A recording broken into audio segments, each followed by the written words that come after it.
Le village semblait retrouver une sérénité fragile après les récents événements.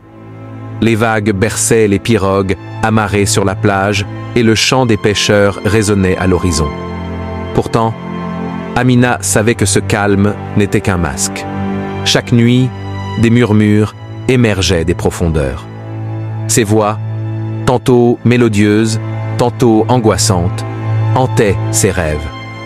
Elle voyait des visions floues, un océan en colère, des silhouettes étranges et une perle brillante au centre d'un tourbillon. Elle se réveillait souvent en sueur, le souffle court, le cœur battant. Sa grand-mère l'observait silencieusement, sachant que l'appel de la mer ne la laisserait pas en paix. Un soir, alors qu'elle marchait sur la plage, le clair de lune éclairant doucement le sable, une brise froide fit frissonner Amina. Les vagues se mirent à bouillonner, et Mami Wata apparut dans une lumière éblouissante. Sa longue chevelure noire ondulait comme un courant marin, et sa queue scintillait de nuances irisées. « Amina, dit-elle, sa voix douce mais grave, ton rôle est loin d'être terminé. Une force ancienne menace l'équilibre, et toi seul peux empêcher la destruction de ton peuple. Prépare-toi, car ce qui vient testera ta foi et ton courage. » Avant qu'Amina ne puisse répondre, Mami Wata disparut dans une explosion de lumière. Seule restait une empreinte indélébile dans son esprit, une mission qu'elle ne pouvait ignorer. Le lendemain, une tempête s'abattit sur le village sans prévenir. Des vents violents brisèrent les huttes et les vagues engloutirent plusieurs pirogues. Les anciens, alarmés, se réunirent sous l'arbre à palabres. « Ce sont des signes », murmura Chamba, le plus vieux du village. L'océan est en colère. Les pêcheurs revenant de la mer racontèrent des histoires inquiétantes. L'un d'eux, un jeune homme nommé Demba, affirma avoir vu une ombre gigantesque sous les eaux, accompagnée d'un rugissement qui semblait provenir du fond de l'océan. Personne n'osa douter de ces paroles. Amina se tenait en retrait, les bras croisés, écoutant les murmures des villageois.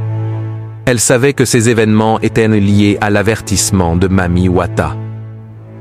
Chamba vint trouver Amina cette nuit-là, une lampe à huile à la main. Ses yeux, pleins de sagesse et de fatigue, rencontrèrent ceux d'Amina. « Mon enfant, tu es la seule à pouvoir comprendre ce qui arrive. Le sang qui coule dans tes veines est lié à l'océan.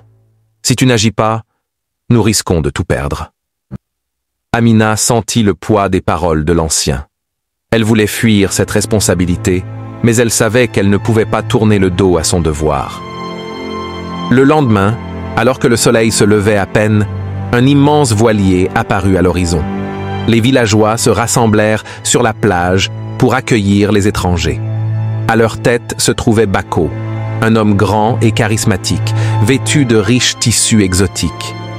Ses yeux pétillaient d'une lueur énigmatique. « Je viens en paix, » dit-il avec un sourire éclatant. « Je suis un marchand et un explorateur. Mon équipage et moi cherchons refuge et voulons partager nos richesses avec vous. » Les villageois, fascinés par son allure et ses récits, l'accueillirent chaleureusement.